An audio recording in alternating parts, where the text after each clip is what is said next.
Merci beaucoup. Merci pour l'intérêt que vous portez à la juridiction à Luxembourg et au tribunal de l'Union européenne en particulier. Je vais suivre le même schéma. D'abord, quelques observations d'ordre structurel ou institutionnel. Ensuite, quelques highlights sur des décisions qu'on a prises. Maintenant, avant d'entrer dans ce détail, acceptez que je fasse un rappel de quelques basics très brièvement. Donc, tribunal est le tribunal pour les recours directs, personnes physiques ou personnes morales contre des actes de l'Union européenne. Donc, à partir du moment où quelqu'un se sent concerné, il peut introduire devant nous un recours contre ça, essentiellement pour en demander l'annulation. Deuxième rappel des basics, notre mission, et je me réfère là au texte de l'article 19 du traité sur l'Union européenne. On la partage avec la Cour. C'est donc d'assurer le respect du droit dans l'interprétation et l'application des traités. Ces traités sont appliqués dans tous les domaines de l'Union européenne et donc notre contentieux couvre tous ces domaines et vous verrez dans le rapport annuel les quelques trentaines ou quarantaines de domaines qui y sont énumérés. Troisième rappel, 2017 a été pour le tribunal une année importante. Pourquoi ? Nous avons retrouvé le contentieux de la fonction publique en première instance. Donc, nous avons cette compétence de nouveau maintenant en première instance.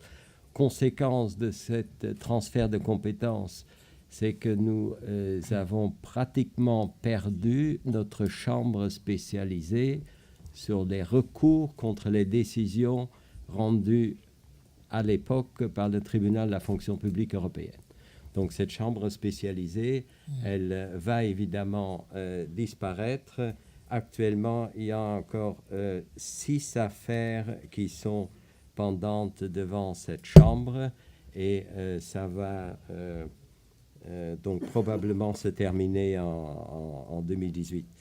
Conséquence indirecte de ce transfert de compétences vers nous, c'est que la Cour va perdre sa compétence en matière de réexamen de nos décisions rendues sur pourvoi. Donc, on dit toujours que c'est la réforme du tribunal, mais en fait, c'est avec des conséquences sur toute l'institution. Maintenant, quelques remarques de caractère organisationnel ou institutionnel. 2017 est pour le tribunal la première année où on a vécu en plein les premiers résultats de la réforme qui a été décidée en 2015 et mise en œuvre déjà 2016. 2017, fin 2017, nous avons été à 46 juges. Donc, de ces 46, il y en a 24 qui sont venus en 2016. Alors, sur 46, avoir 24 nouveaux collègues qui ont une expérience donc, de quelques mois dans la juridiction, c'est un défi qui, évidemment, pose des questions d'efficience, d'intégration et de préservation de la cohérence, parce que plus on augmente les décideurs, plus il y a un risque de ce qu'il y a des décisions qui vont dans tous les sens. Et donc là, on a mis en place une organisation interne sur 9 chambres composées de 5 juges. Et comme ça, on a une certaine garantie de cohérence. Tout cela a évidemment mis en question nos buts de célérité, de qualité et de cohérence de nos décisions. On avait tout ça en 2015, 2016 et je vais y revenir, on a réussi à maintenir ces 3 critères, ces 3 buts en 2018. En 2017. Célérité, on est arrivé à 16 mois,3 pour la durée moyenne de toutes les procédures qui sont devant nous. Donc 16,3 mois. C'est une moyenne toute affaire confondue. Évidemment, il y a des domaines qui sont plus longs du point de vue traitement des affaires. Ça dépend du volume, ça dépend d'autres critères, notamment la confidentialité. On peut y revenir tout à l'heure. Maintenant, il faut être conscient que probablement ce délai de 16,3 est encore améliorable, mais il y a probablement un plancher en dessous duquel on ne pourra pas arriver, en raison du système même du contradictoire, droit de la défense, etc. Ça prend du temps, et donc à partir d'un certain moment, on ne peut plus comprimer le temps de traitement des affaires. Célérité, on a atteint en 2017 pratiquement le point d'équilibre entre une affaire entrée et une affaire sortie.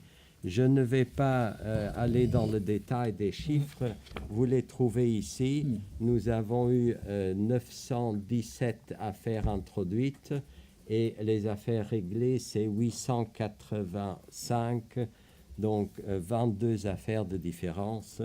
On est donc pratiquement à l'équilibre. Ça pour ce qui est de la célérité. On a visé la qualité, difficile à mesurer, mais il y a un critère qui ne ment pas, c'est les pourvois contre nos décisions devant la Cour. Et là, le pourcentage est resté stable. En 2017, il était à 22%. Vous avez également un tableau à la page 228, je crois, où vous voyez le taux des pourvois des années précédentes. Mais avec 22%, on est donc dans les top 3 ou 4 années. Qu'est-ce qu'on a fait en ce qui concerne la cohérence avant d'arriver sur quelques affaires qui méritent d'être mentionnées? Nous avons donc limité les chambres. On en a 9 avec 5 juges, je vous l'ai dit. Mais on a également décidé dans plus de 80 affaires de les traiter à 5 juges. Prémisse, d'ordinaire, nos affaires sont traitées dans un collège à 3.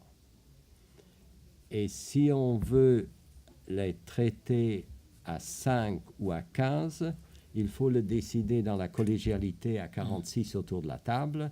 Et on a pris cette décision dans plus de 80 affaires en 2017.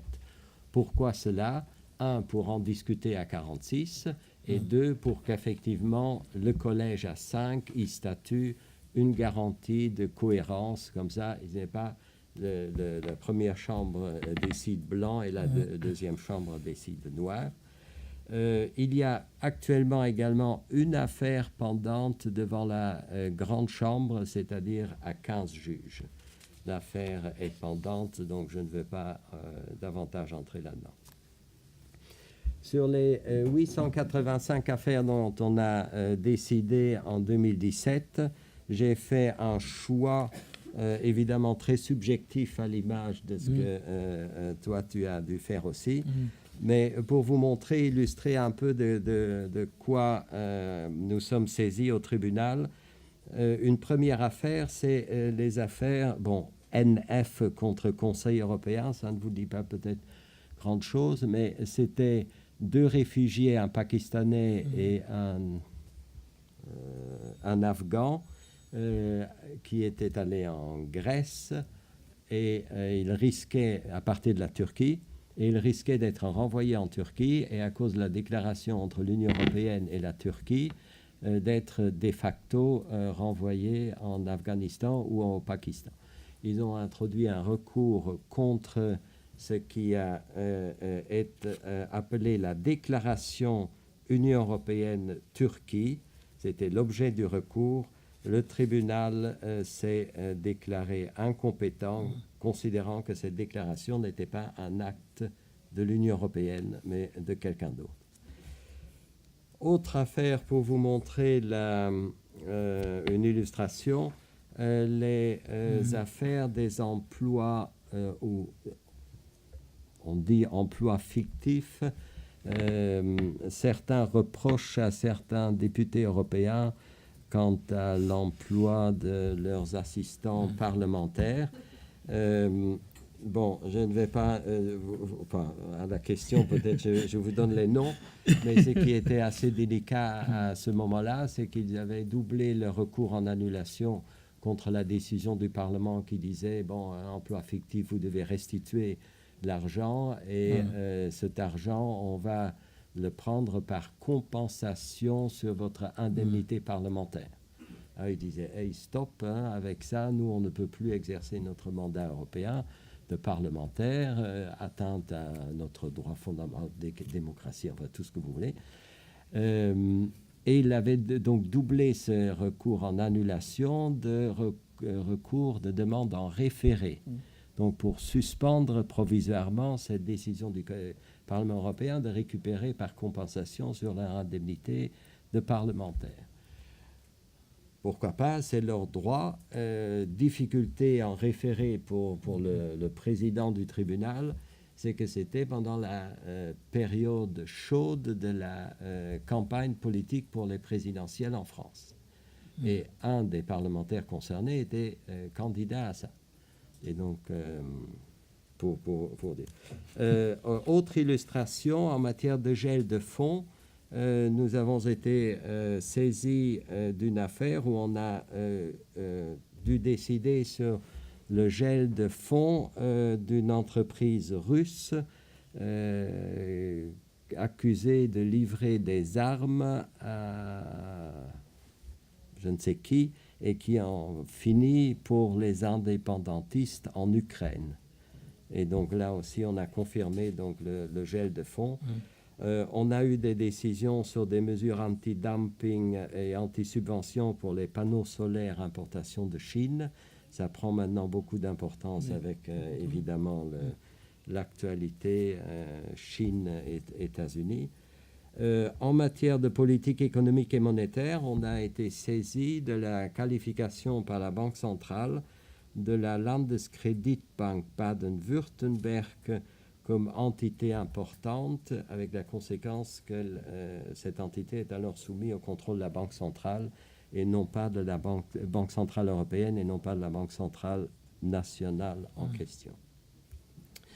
Voilà pour des arrêts qu'on a rendus en 2017.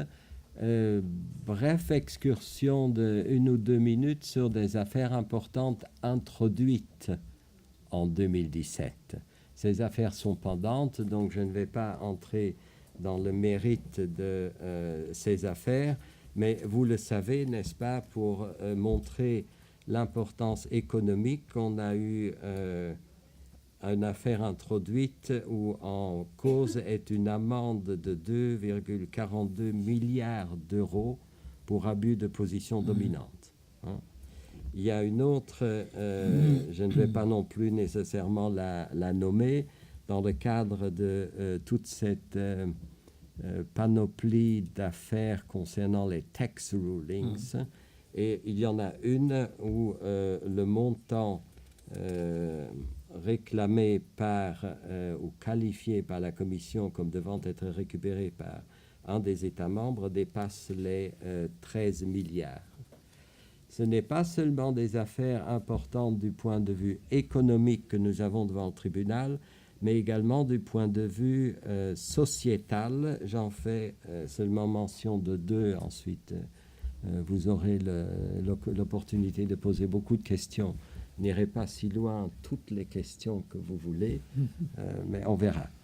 Point de vue sociétal, nous sommes actuellement saisis de la ville de Paris, Bruxelles et Barcelone contre le règlement qui modifie celui relatif à Euro 5 et Euro 6 émissions des voitures. Donc c'est devant nous et ça aura une implication évidemment sur la vie quotidienne de nous tous. Mais nous avons aussi, par exemple, une affaire pendante introduite par la République bolivarienne du Venezuela contre des mesures restrictives prononcées et le Venezuela a introduit un recours pour demander l'annulation savez, ces mesures restrictives ont été imposées à cause des situations politiques assez tourmentées entre 16 et 17, et donc ça aboutit avec une affaire devant nous. Donc voilà un peu un panorama de ce qui se passe au tribunal, qui est une entité de l'institution Cour de justice. Absolument. Merci pour votre attention.